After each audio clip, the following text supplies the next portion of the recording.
I'm going to show you a couple major 2-5-1 sequences to help smooth out your chord playing. These are also very practical. You're going to find yourself playing these 2-5-1 progressions over and over again in jazz standards.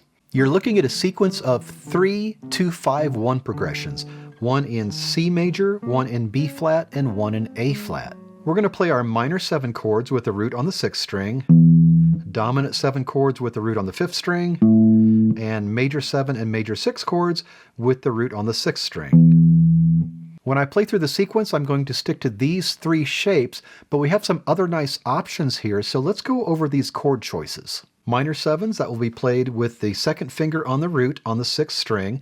That's finger 2, and then 3, 3, 3. So finger 3 is barring strings 2 through 4. This is the shape I'm going to use for my dominant 7 chords with finger 3 on the root. So that's finger 3, 2, 4, and 1. And here's another very common and useful dominant 7 shape with the 1st finger on the root on the 5th string. That's finger 1, 3, 1, and 4. So finger 1 is barring. And then I'm going to be playing this major 7 shape with the root on the 6th string with the 1st finger. That's finger 1, 3, 4, and 2.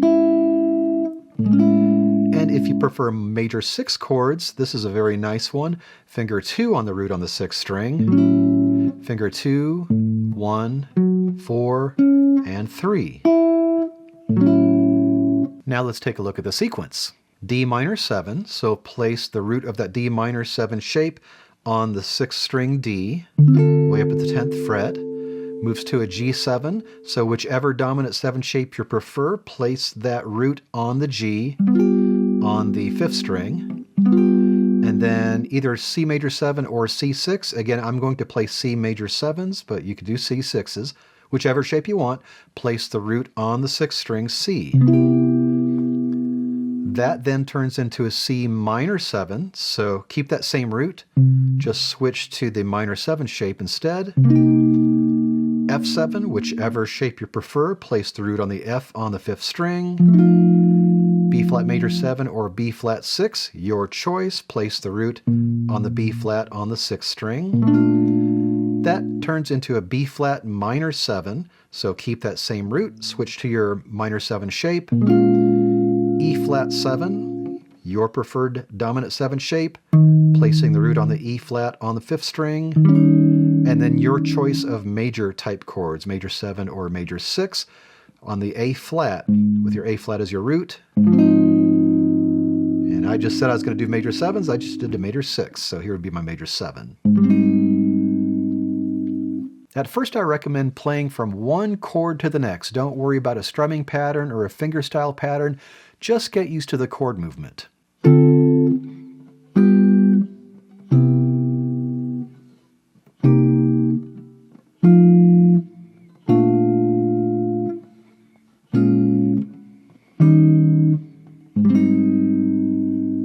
Once you're comfortable moving from chord to chord, go ahead and add a little bit of rhythm.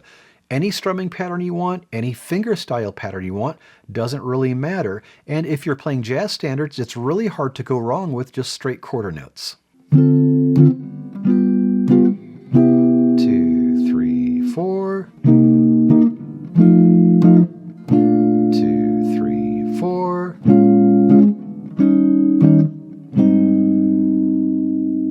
Now you're looking at another sequence of 2-5-1 progressions, one in F major, one in E flat, and one in D flat. This time we're going to play our minor 7 chords with the root on the 5th string, dominant 7 chords with the root on the 6th string, and major 7 and major 6 chords with the root back on the 5th string.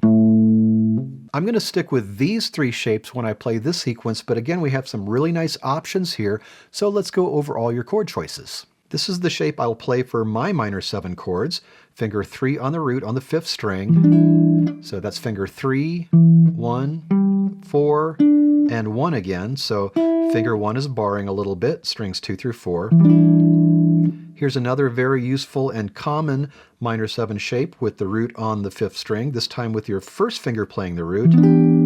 Finger 1, 3, 1, and 2. Here's how I'll play my dominant 7 chords. Finger 1 on the root on the 6th string, that's finger 1, 2, 4, and 3. And some nice options for our major type chords. Here's a major 7 chord you could play with the root on the 5th string with your 4th finger. 4, 3, and then finger 1, barring strings 2 and 3. Another very common major 7 shape, finger 1 on the root on the 5th string, finger 1, 3, 2, and 4.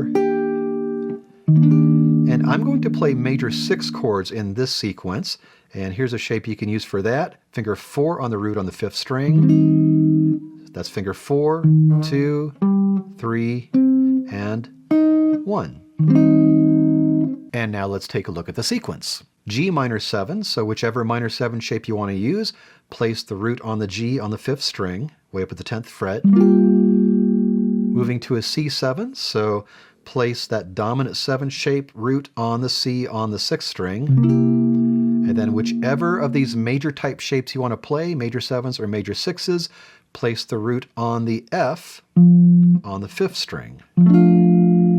That turns into an F minor 7, so keep that same root. Play whichever minor 7 shape you want. Moving to a B flat 7, so play that dominant 7 shape with the root on the B flat on the 6th string. Moving to whichever E flat major type chord you would like to play, place the root on the E flat on the 5th string. That turns into an E flat minor 7, so same root, just change your chord form to a minor 7 shape, your preference. A flat 7, so dominant 7 shape with the root on the A flat on the 6th string. And then moving to D flat major 7 or D flat 6, your choice. Place the root on the D flat on the 5th string. As with the first sequence, first just practice moving from chord to chord. Don't worry about any kind of finger style or strumming pattern just yet.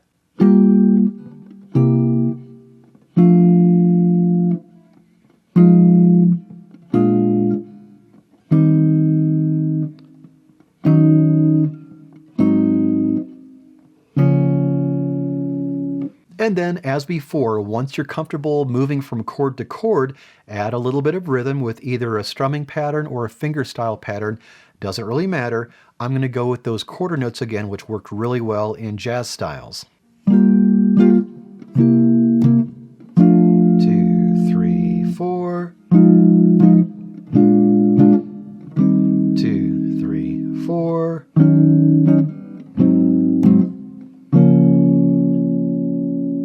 I'm working on a similar lesson for minor 2-5-1 progressions, and when that one's ready, I'll add a link to this video. You can also check the description for lessons to strumming patterns, fingerstyle patterns, and jazz chords. And for more guitar lessons, music theory, and solo guitar arrangements, please subscribe.